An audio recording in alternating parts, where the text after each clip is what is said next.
In this video, I'm going to do a review of the BestArc Mig145 welder. This welder was sent to me to make this video with. In the description, I'll put a link to their website. They're just coming out with this, so it should be available pretty soon. I also did a review on the BestArc plasma cutter a while back, and I'll put a link to that in the cards. The plasma cutter was really good quality and inexpensive. Yeah, and this is it. And it looks like this is also a dual voltage machine that runs on 110 or 220 volts. And it looks like they're also going to come out with a 155 welder. And I'm going to put it on this welding cart that I built. This is kind of a universal welding cart that I made out of a tool cart. And I'll put a link to where I built this in the cards also. Yeah, and here's what it comes with. It comes with the adapter for the 220 volts. Comes with the owner's manual. This also works as a stick welder.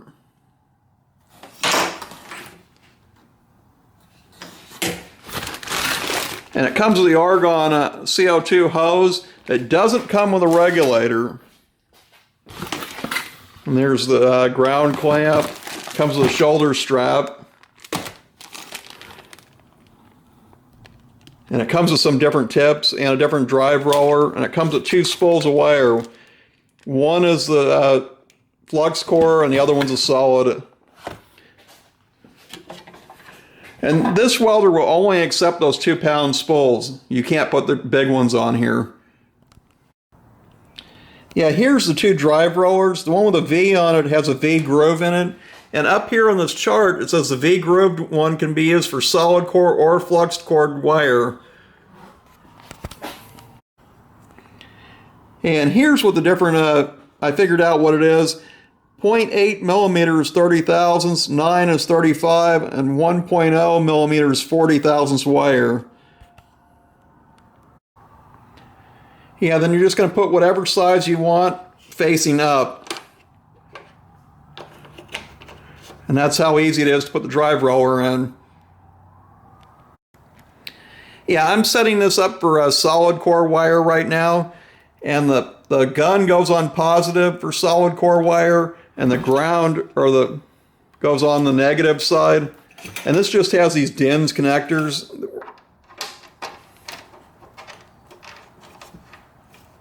And that's all there is to hooking this up. And for flux core wire, you go the opposite. Yeah, and this also tells in the book that on 220 volts, it puts out 145 amps. On 110 volts, it puts out 120 amps.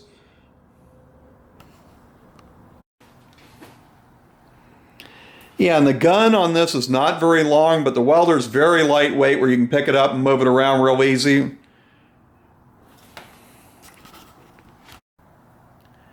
Yeah, the gun's actually 5 feet long. So now we're going to put the wire on it.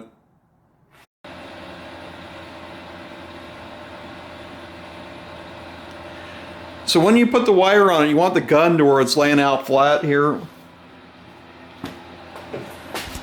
And the power switch on this is on the back. And then this just comes right off. And with the spool of wire, you got to cut this.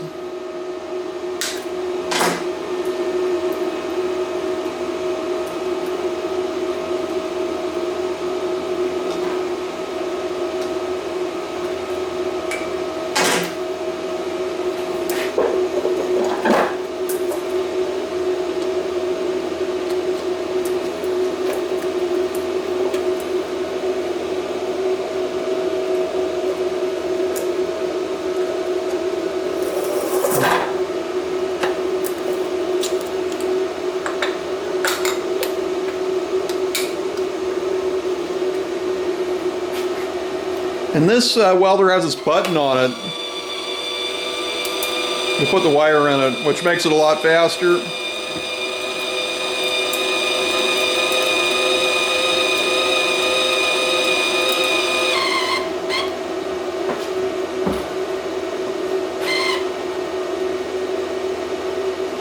Yeah, then I'm going to have to take the tip off so that it goes through there.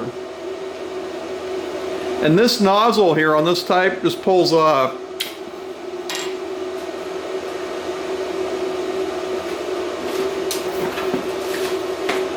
And it even comes with this little wrench for taking the tips off.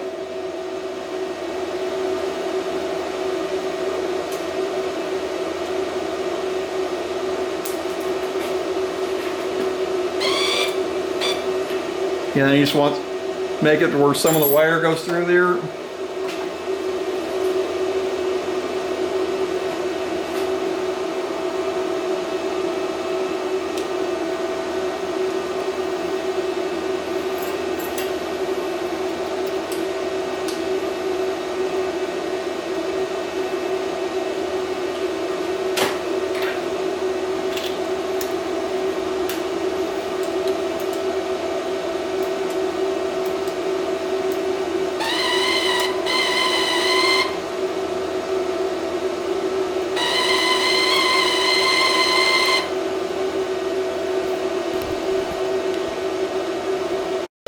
Yeah, and this looks like it's completely, you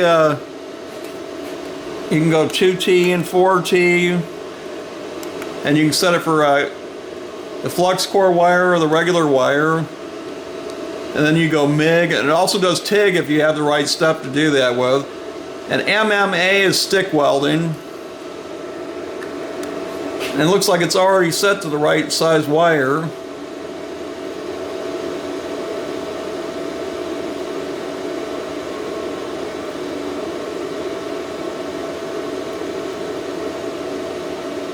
And I have it plugged into 120 volts right now. See, 125 amps is total, as high as it'll go. Yeah, so now I have it plugged into 240 volts. Yeah, and it goes up to 145 amps. Yeah, and I have this regulator that actually came with a TIG welder that I'm going to use. Yeah, I got it all hooked up. And what I like to do is turn the argon and CO2 on, then turn it off and wait a little while and see if this gauge drops. And if it drops, you got a leak.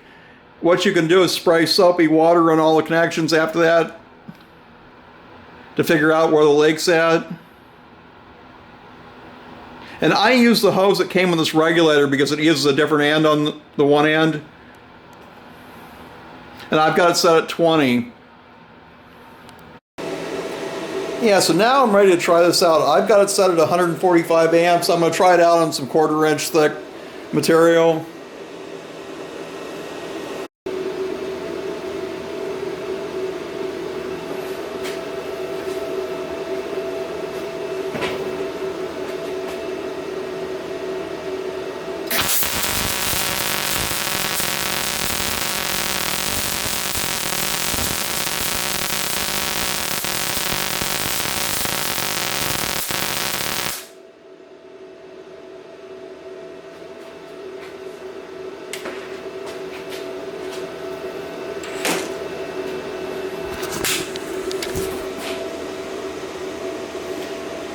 Yeah, with this machine at 145 amps, you should probably only do about 3/16 with it.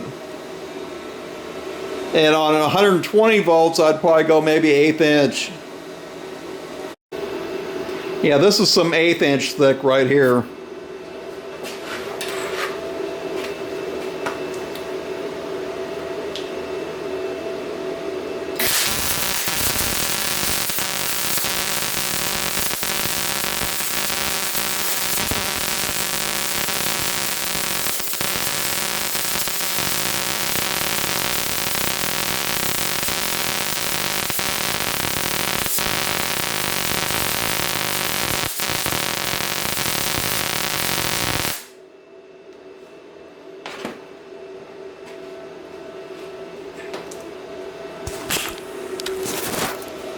Yeah, it welds good. I turned it down to 130 amps.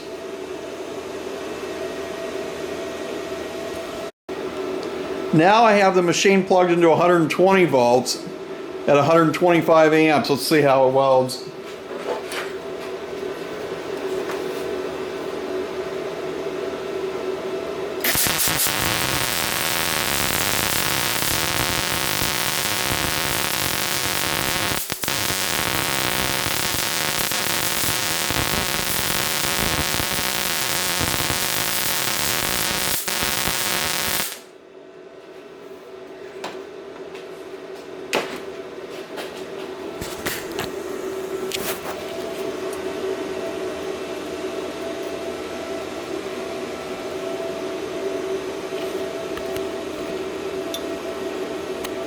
Yeah, and this is the weld on 120 volts. And it welds good. And I guess we can try the flux core wire out. And that's good if you're like welding wrought iron fences, the flux core wire, because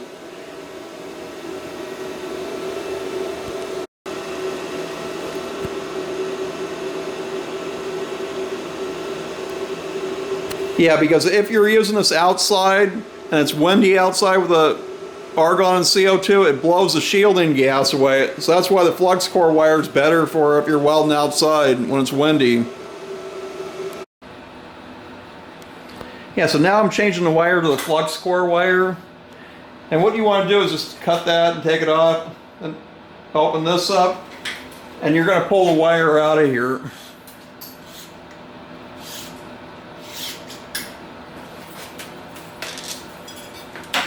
And then we also have to change the drive roller.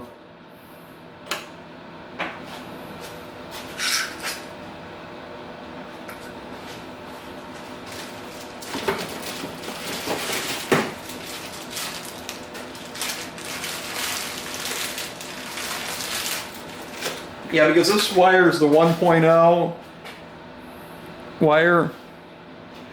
So then you're going to put this other drive roller in here where the 1.0 is facing up.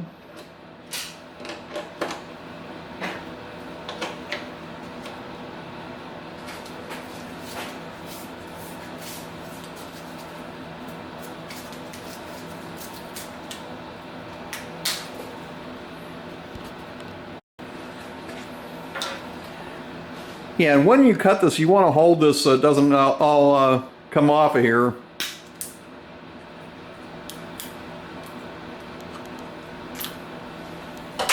And then we're going to turn the machine back on.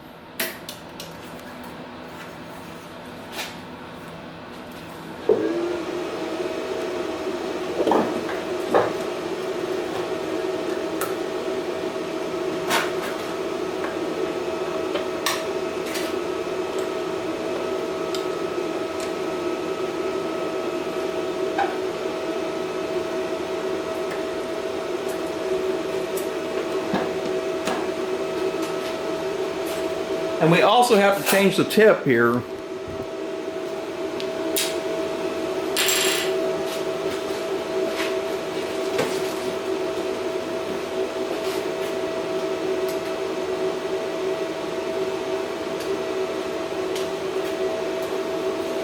But first we take the tip off and we run it until the wire comes out of here.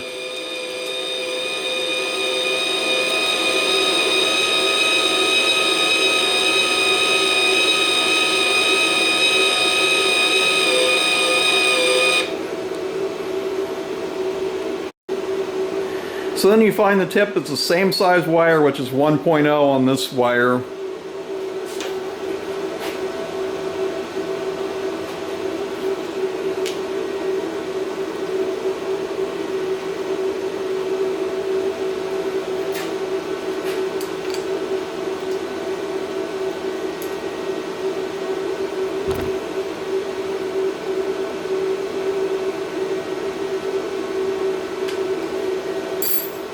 Then you put the nozzle back on there.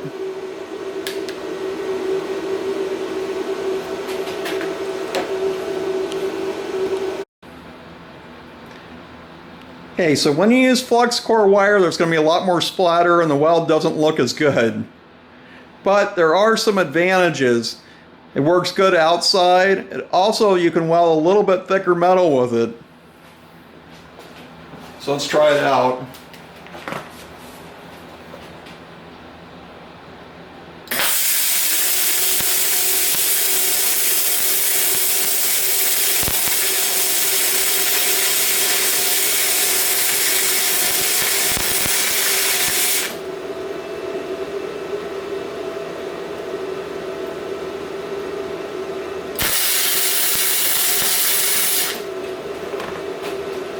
Oh, I didn't change the settings. We got to put it on gasless settings here.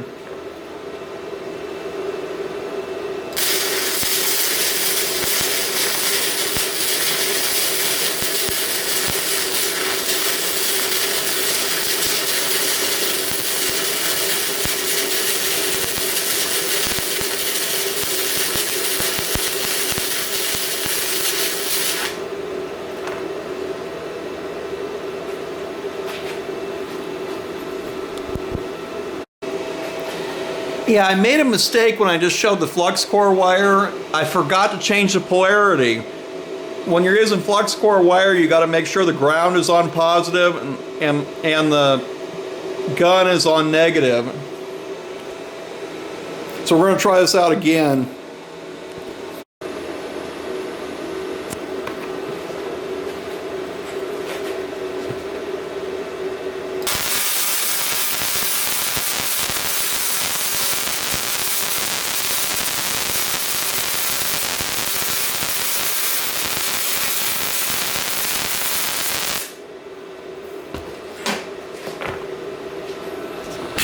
Yeah, it welds 100% better. Yeah, here's 2 beads I just did. Now let's try the dual shield flux core that I see a lot of people doing, where you got argon and CO2 with flux core wire. Yeah, and this is going to be the dual shield flux core.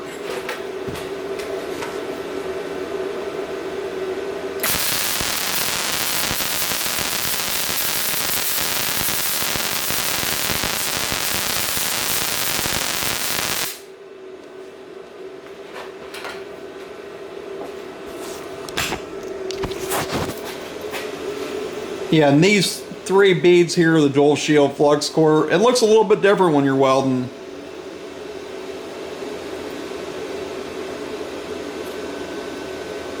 Yeah, the advantage is with that you can make a smaller machine weld a little bit thicker metal. And if you're just getting into welding, I recommend buying an auto darkening helmet, and you should buy a tank of argon and CO2 and use the solid wire. If you're planning on using this outside, like doing wrought iron fences, then you can run the flux core wire and not have to buy the argon and CO2.